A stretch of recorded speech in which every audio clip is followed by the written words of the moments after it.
School refusal is still something that is not very well understood by school administrators, principals, teachers, school staff. And so in my experience, it is often not responded to in a way that would be supportive or that would improve the situation. I find that school avoidance turns into school refusal when students are not getting good treatment and support because the school isn't responding in a way that's helpful. We want to be teaching kids that they can cope with their discomfort, their anxiety in most cases. And so we don't want to be allowing them to escape or avoid. And we especially don't want to be encouraging them to escape or avoid. I think that the lack of understanding is really a big part of the problem right now. Welcome to the ADHD Parenting Podcast with Mike McLeod of Grow Now ADHD and Ryan Wexelblatt of ADHD Dude. Learn about parenting kids with ADHD from a licensed clinical social worker and speech-language pathologist who specializes in ADHD. No fluffy parenting advice, only practical information that will equip you to help your child with ADHD effectively. Welcome to another episode of the ADHD Parenting Podcast. We have an episode that I think is going to be really important to a lot of parents today. We're going to be talking about ADHD and anxiety, and specifically, we're going to be talking about school refusal and school avoidance. And we are very lucky to have with us today Kristen McNeely, and we're going to go ahead and let Kristen introduce herself and tell us about what she does in her practice. So Kristen, welcome. Thank you. Thank you so much for having me. I am a licensed MFT and a board certified behavior analyst. I spent the last 10 years working in a local full inclusion school district, meaning we didn't have any special day classrooms. Everyone, even students with most significant behaviors, were fully included in a general education classroom. And I really saw my caseload shift about 5 years ago to mostly students on the autism spectrum, to mostly students with ADHD and anxiety having disruptive behaviors either in the classroom or having difficulties coming to school. And it got me really interested in anxiety and better understanding it. And so I ended up starting a private practice while I was still working in the school district. I did a private practice really part-time, and then decided to go full-time into that. And so now I see families who are struggling with anxiety, school issues, and a lot of ADHD and related behavior problems. So. Kristen, do you want to tell us where your practice is located? Yes. So I have a virtual practice in Southern California, but I can see anyone who lives in the state of California. Yeah. And I would just love to add on a personal level, this is a very a podcast that I've really been looking forward to because, Ryan and I, as we're so often on social media, Kristen is one of the greatest people I have ever had a chance to connect with on social media. She is just so incredibly kind and so helpful and always there to answer any message. And so I feel like she's become a true friend to me on social media. And, you have a very big heart and you are very good at what you do and you're an incredible person. So just wanted to thank you for joining. Yeah, I'm really excited to be here. I think, the feeling is very mutual. The work that both of you have done for children with ADHD and their families is just really remarkable. It's really shaped the way that I practice, both for the families that I see and in my own family, loving a little one with ADHD. And I know that I am not alone in feeling that way. So I'm really, really happy to be here. Thank you. And I want to mention that I don't share many people's content on social media, but if you see anything having to do with anxiety or resiliency, that's most likely Kristen's post that I share. So definitely. So Kristen, I actually wanted to start with this question because I think this would help clarify things for the audience. Can you tell us your definition of school avoidance and school refusal and how they differ? Yeah, school avoidance I think of as more of like the beginning stages of the problem, where you might have a child that they're complaining of frequent headaches or stomach aches. They're asking for mental health day, as that's kind of become more popular. Um, or maybe they are heading to the nurse's office a lot at school and wanting to call parents and come home. Those are more of our school avoiders, school avoiders. School refusal is really where it becomes more chronic, where kids are not making it into the school or they're consistently leaving school early. So those are kind of the distinguishers for me. And how often do you find that this school refusal, constantly going to the nurse, things like that, is connected to kids with ADHD? So you work with a lot of kids with ADHD, parents of kids with ADHD. How do you find the commonalities between school refusal, anxiety, and ADHD? Yeah. So, having ADHD is certainly a risk factor for school refusal. We know that in students with ADHD, school is challenging for many reasons, right? Academic performance, social, athletics, things like PE. School can be a really non preferred place for them. And so, I find in my personal practice that most of the students I see with school refusal do have a diagnosis of ADHD, and almost always anxiety as well. Interesting. And as we know, I think it's about 30% of people with ADHD also meet the criteria for an anxiety disorder diagnosis as well, we should Correct. mention. So, yeah. Yes, correct. Can you help us understand how and why does school avoidance turn into school refusal? So, in my practice, in my experience, school refusal is still something that is not very well understood by school administrators, principals, teachers, school staff. And so, in my experience, it is often not responded to in a way that would be supportive or that would improve the situation. Um, I find that school avoidance turns into school refusal when students are not getting good treatment and support, because the school isn't responding in a way that's helpful. So usually this will look like schools suggesting the student take a break, whether that be prolonged or just brief. Or it would look like schools calling parents and saying, hey, they're having a really hard time. We think that they just need to leave for the day. Um, this is really what it is the opposite of what we want to do, right? We want to be teaching kids that they can cope with their discomfort, their anxiety in most cases. And so we don't want to be allowing them to escape or avoid. And we especially don't want to be encouraging them to escape or avoid. So I think that the lack of understanding is really a big part of the problem right now. And Kristen, if I can just add in real quick, I'm going to say the thing that I think you probably would prefer that I say. I think both as clinicians, we've both seen this where well-meaning therapists who don't understand anxiety tell parents things like, they need to take a leave of absence from school Yes. or kind of do right. They tell them to accommodate anxiety rather than help them understand how to not, how to not accommodate anxiety. So Exactly. It has a lot to do with accommodations, and it also has a lot to do with just lack of the necessary skills, right? This is something that we've talked about too, where there's so much emphasis on all these fancy deep breathing techniques, right? And just teaching kids to breathe. And the truth is, anxiety is a disorder of cognition, not distorted breathing.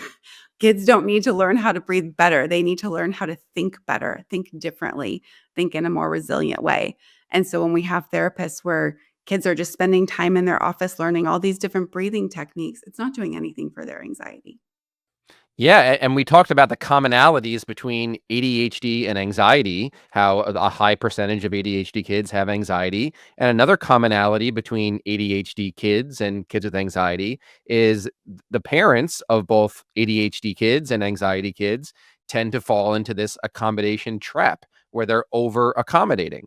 So describe to us what family accommodations that you often see for kids with anxiety. What do you tend to see there? So, accommodations, the way that I kind of define them for families, because a lot of times families are coming to me and they either have a student on an IEP or a 504 plan. And so when they hear the word accommodation, they're thinking it's a good thing, right? And you guys talked about this in a recent episode too. Accommodations are things that we do with the very best of intention to help relieve kids' anxiety, but that actually reinforce it in the long run. And so, a lot of the things that I see in my practice are parents letting their kids stay home from school when they're not feeling well, giving a lot of reassurance. In my opinion, the whole reassurance aspect is one of the least talked about accommodations that should be talked about more. You guys talk about this as noise, right? So kids will get really worked up when they're anxious. They'll be asking question after question after question, and parents will be trying to give them a response to reassure them to help them feel better. But what parents don't understand is that anxiety's biggest comeback is what if. So you might come up with a great response to what they're anxious about, but that anxiety in their back of their mind is like, but what if? And it comes up with something new. And so it ends up just becoming this game of whack a mole. And so this reassurance is really, again, an accommodation where we're trying to help them feel better, but we're actually just sending this message that we have to make them feel better, that we somehow have to take this feeling away.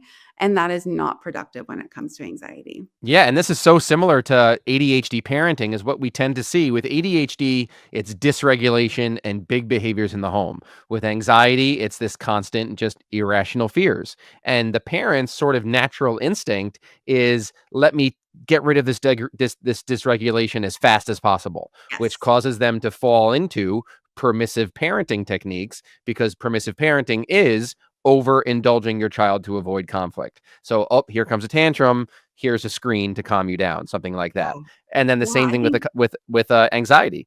Yep. I think one of the biggest disservices that we've seen in some of the parenting content on social media is it's created this expectation that if my child has a negative emotion, it's my job to fix it, right? Wow. There's Yeah. zero tolerance for parents accepting their kids being sad, mad, worried, you name it. Negative emotions are bad. And if your kid has a negative emotion, there's something you should be doing about it, right? That's the message.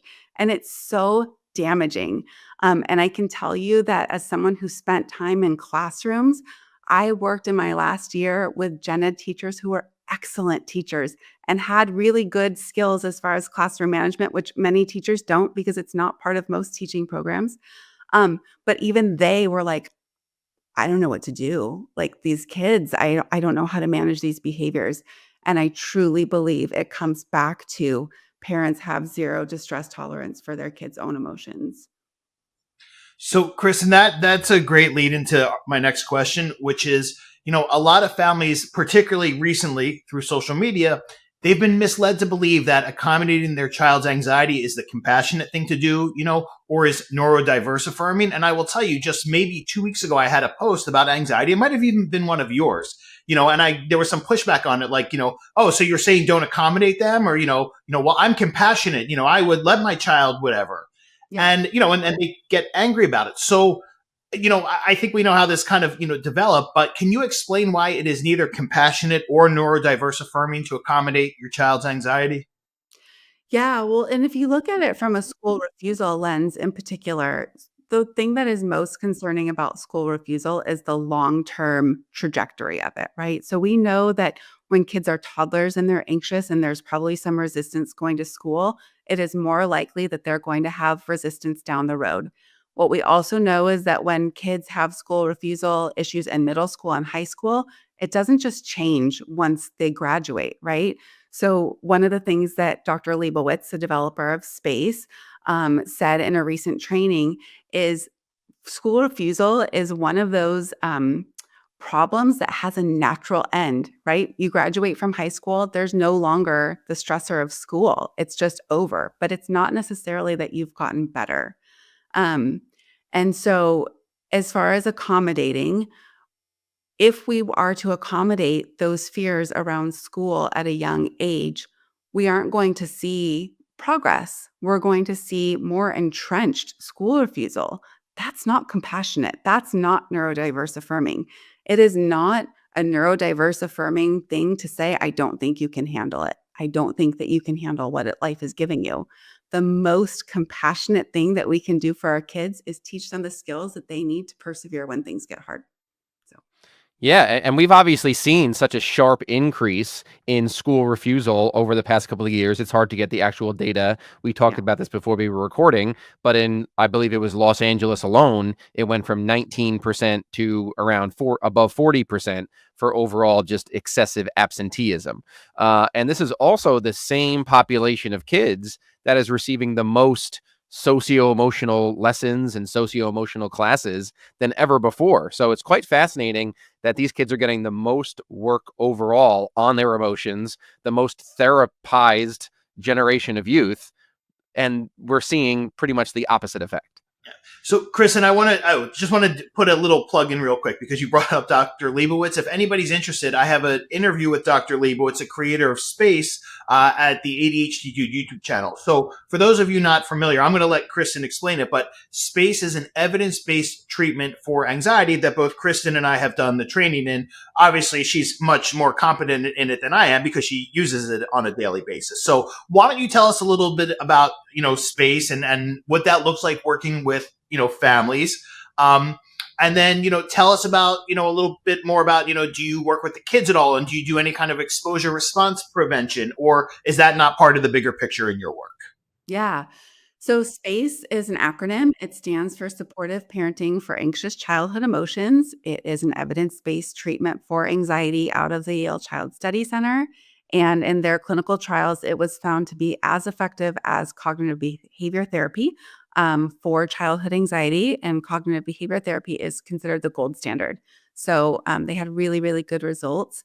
The benefit of space is that the children are not required to be present. And they typically are not present in sessions if you're following kind of a true space model, because we are focusing on parental accommodation. And so what we find is that when we fade out accommodations that parents are using, the children have an opportunity to experience tolerating what is distressing to them. And when they have that opportunity, they learn, oh, I actually can handle this. I am capable of tolerating. And their symptoms of anxiety are actually alleviated. It's my favorite treatment model to use. Most of my clients, I would say, I see parents only. I do have a handful where I see kids with the parents. That is only for me when the kids are really motivated to attend. Part of that is because it's telehealth, so it's a little tricky if we're over a screen if kids aren't motivated. Um, but I do like to include them when they want to be there. And what I typically do with kids is a lot of psychoeducation. So I teach them what is the anxiety cycle, how they might be worried about 10 different things, but the pattern will always be the same.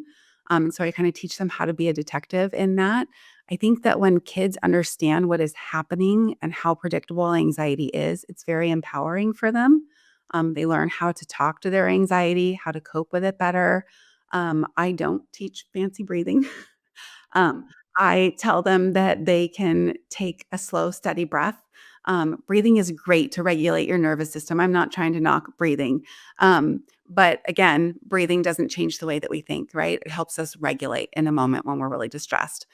Um, and yeah, so that's pretty much what I do with families. So I just wanted to mention real quick that the research data shows that CBT, while it has been proven to be the most effective treatment for anxiety, what the research shows us is that it really doesn't work for younger kids with ADHD, because so much of CBT requires you to have strong working memory and be able to implement strategies you've learned in the moment. And as we know, kids with ADHD do not always learn in the moment, which is why therapy is not a recommended treatment for them. So the reason I bring this up, and let me mention too, the research shows that CBT can be effective for older teens with ADHD as well as adults. And that makes sense because their executive functioning is much more developed by then. But this is the reason why when I, meet with a family whose child is presenting with anxiety, or school refusal, I always refer them to a space trained practitioner, because I know that there's not a great chance that CBT is going to be effective for them, particularly as Kristen mentioned, if the child's not motivated. So that's why I always defer to a space provider. Yeah, and I think, it's great for kids to learn the skills of CBT. They're extremely helpful, right? If kids are motivated and they're taking that in, they're older and able to process it, great. But if you're then going home to parents who don't have the skills to not reinforce the anxiety when it comes up, you're not going to get very far, right? So kids need support in the moment when they're feeling anxious. And I think one of the main failures of therapists these days working with anxious kids is not including parents in session. And when I say including, I don't mean the last 5 minutes, right? This Right. is like major skill building for parents too.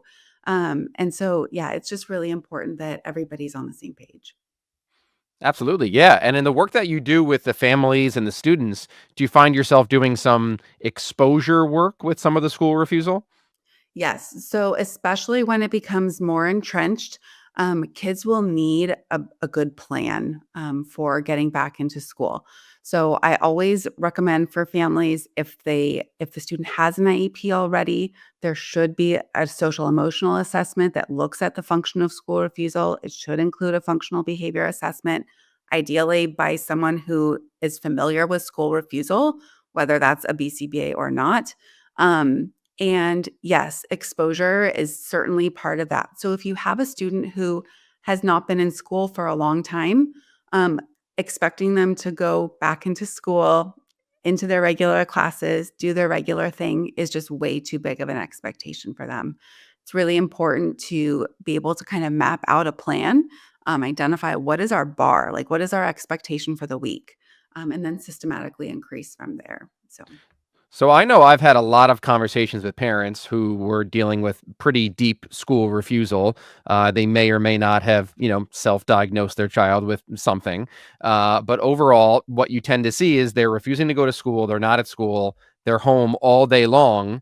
And the home environment is basically they have open access to do whatever they want. So they're not at school. They're home watching videos like Minecraft videos all day, playing video games all day on screens all day. What do you feel like the home environment should look like for kids that are not going to school? It should be so boring. So Correct. boring, right? So no video games, no TV. Meals should be pretty similar to what they would be experiencing at school. They should not be interacting with friends. Um, and this is not a punishment, right? I've spoken to clients but in the past where they're kind of getting to know me and want to know what my plan would be. And sometimes the moms are really taken aback by that and just feel like that's really mean and feel like, well, my kid's really struggling. And yes, they are really struggling. Not going to school is a really big deal, and I think that it's a little bit underestimated right now amongst people of how big of a deal that really is. um, but the idea is, in behavior terms, we talk about competitive reinforcers, right? If I'm feeling so anxious that I can't get myself to school, but I stay home and I have this really comfy environment with all my favorite things, my motivation to try to get back into school is just not going to be there. So it's really important that we bring down how reinforcing the home environment is. Again, it doesn't have to be like really uncomfortable, but it should be boring. And then there are other factors that we can put in place to help motivation as well. Do you find that's typically a hard conversation to have with the parents about eliminating those screens when the kids aren't at school and making it boring? It is, especially since COVID and more, well, I shouldn't say more and more, but some families still work from home. And so they'll say, well, how am I supposed to get anything done if my kid can't be on a device? So that is definitely a hurdle. And it really is important to approach those situations compassionately because, yes, that's hard. But I think it also takes parents kind of taking a step back, taking a hard look at what's happening and understanding that there might be some short-term discomfort for them, in order for there to be a lot of long-term gain. So, Kristen, I'm a former school social worker, work primarily in special ed schools. One of the things that, we'd see is that, the schools I worked at were primarily students who were sent there by their district. Okay. Yeah. So the school district that I happened to grow up in and my son went through, it's considered the top 3 school districts in Pennsylvania. It's an affluent district. And one of the things I have seen them do repeatedly is when a kid is engaging in school avoidance or school refusal, they say, okay, well, they can, do cyber school instead. And I am baffled by how this school district that has more resources, more mental health resources, and spends probably more money on students than probably any district in Pennsylvania, why they haven't figured this out yet. And you see, like, I get worked up working about this. Why are they accommodating kids' anxiety instead of using their tremendous resources to do the right thing here? Yeah, I completely agree. I have had to remind myself multiple times in IEP meetings to check my emotions, because I get very worked up about it too. It is baffling to me how uninformed we still are about this topic. Yes, I have absolutely seen that be the case. I have seen attempts at plans to get kids back into school that make no sense from a behavior perspective. I've had district administrators look at me like I have 3 heads when I suggest a functional behavior assessment should be done. There's just a lot of misunderstanding right now. And so, you know, I think that this podcast episode is such a great opportunity to just get the word out about this as an issue and hopefully get some better resources into people's hands because it really is such a long-term problem that can be avoided. So, So is it fair to say, Kristen, that parents, if they're dealing with this, that they really have to educate their district themselves most likely because the district's not going to get this, or their private school, whatever it is? I mean, unfortunately, I think that's part of it. Um, Yeah, there are some good organizations that have started doing a lot more work in school refusal. Dr. Leibowitz has resources. Christopher Carney is also one of the big names in school refusal. And so, just I guess, like anything else, if your child was struggling with ADHD, you would be educating yourself on ADHD. Or if they have a learning disability, you would be educating yourself on learning disabilities. I think it's the same kind of thing where unfortunately we do need to educate ourselves as parents on this issue and understand what best practices are, and then be an advocate like that for our kids. So another issue that we see happening where these school districts just fall into this crutch of, oh, you're having school refusal, let's do virtual school.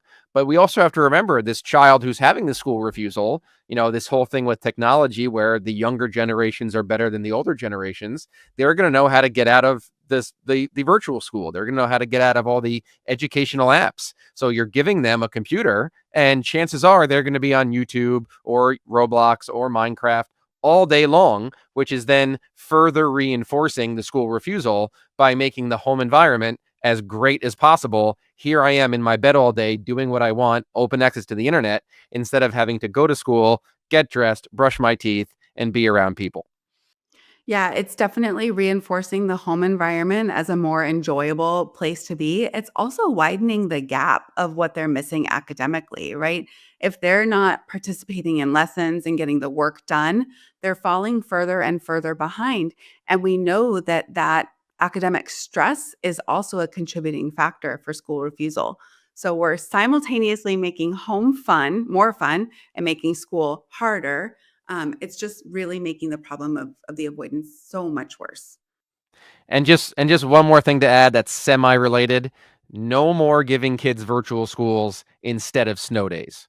I know a lot of districts are doing that now on snow days when there's big blizzards. They're saying, "Oh, just do virtual school that day. Let the kids have a snow day." If it ever snows Wow. again. If it ever snows again, but we'll see.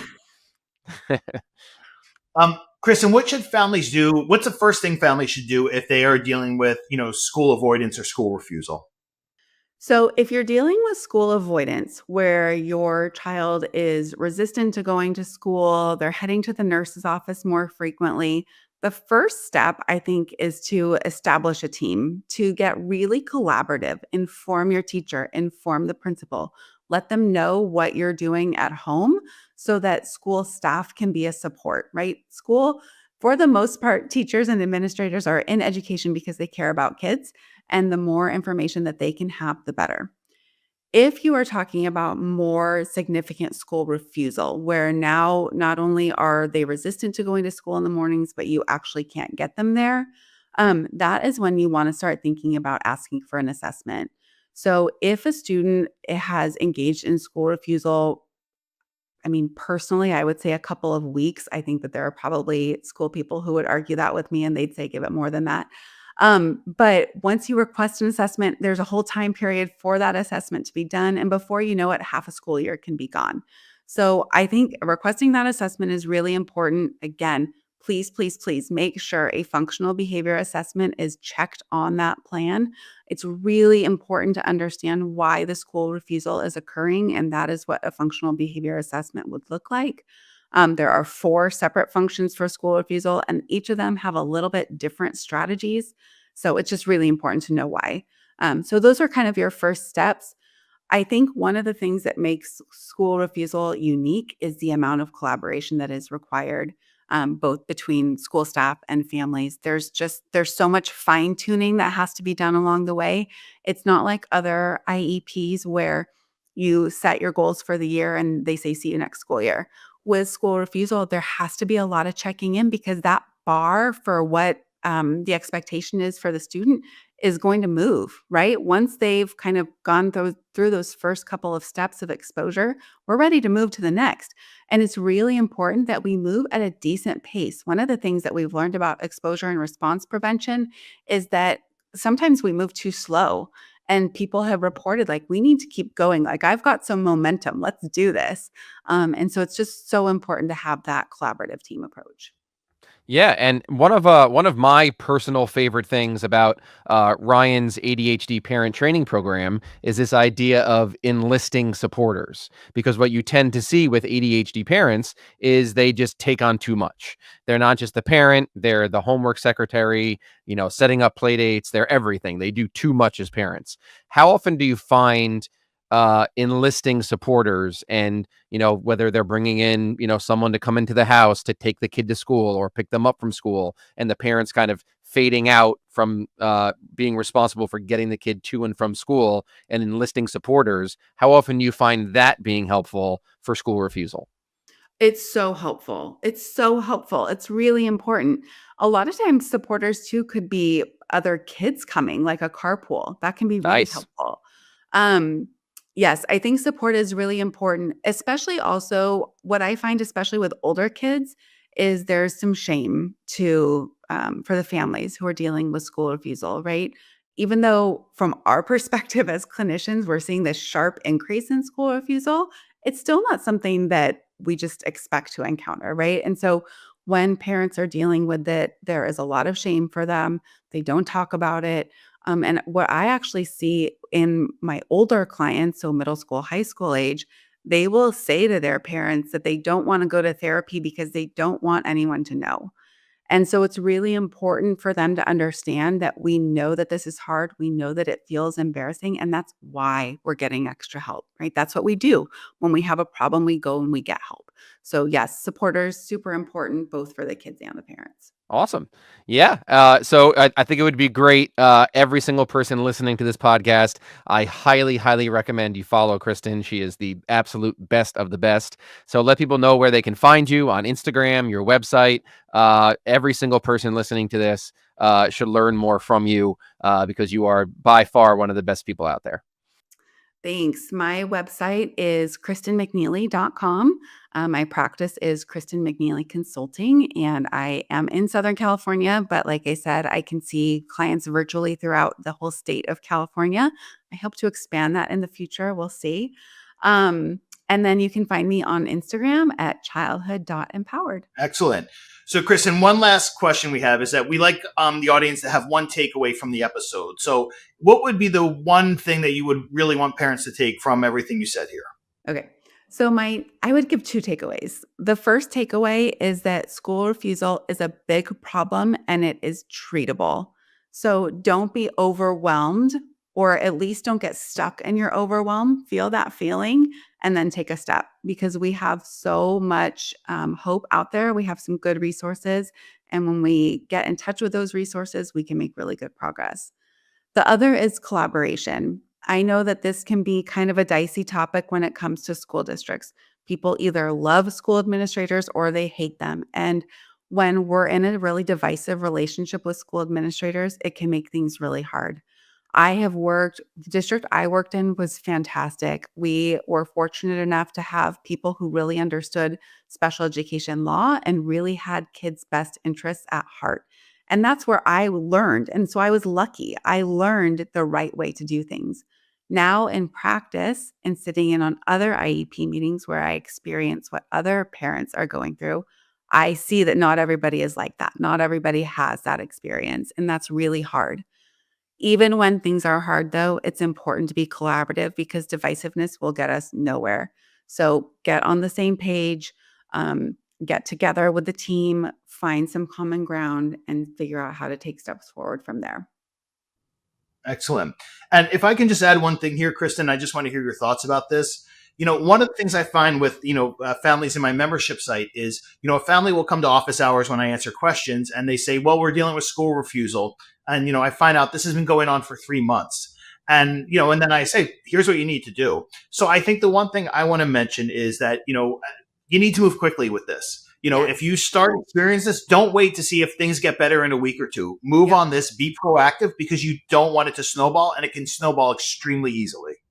It really can. That's such a great point. Yeah. I mean, if you're talking anything over a week, you need to get moving on it for sure, especially because parents' instincts usually are something that's going to actually reinforce the anxiety rather than make it better. So, yes, definitely get on it quickly. Excellent. Mike, any parting words?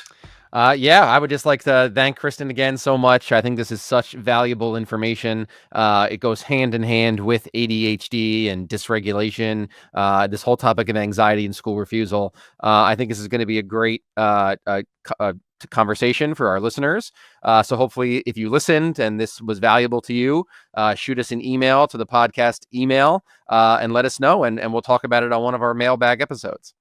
And we will put Kristen's website and her Instagram in the show notes as well. So thank you so much, Kristen. Thank you. This was great, really helpful. And yeah, we appreciate you. Thank you so much for having me. Thank you. Thanks for listening. To learn more about Mike's practice, Grow Now ADHD, please visit his website, grownowadhd.com. To learn about the services Ryan provides, please visit adhddude.com. You can find Mike on Instagram at GrowNowADHD and Ryan on the ADHD Dude YouTube channel. We'd love to hear your feedback or questions, so feel free to contact us at the ADHD Parenting Podcast at gmail.com. The ADHD Parenting Podcast and content posted by Grow Now ADHD or ADHD Dude are presented solely for general information and educational purposes. Our goal is to provide valuable insights and knowledge, not to replace professional services. Mike and Ryan cannot provide clinical consultation or free advice through social media or other forms of communication. The information on this podcast is not a substitute for professional advice. If you or your child have any medical or mental health concerns, please consult your healthcare professionals.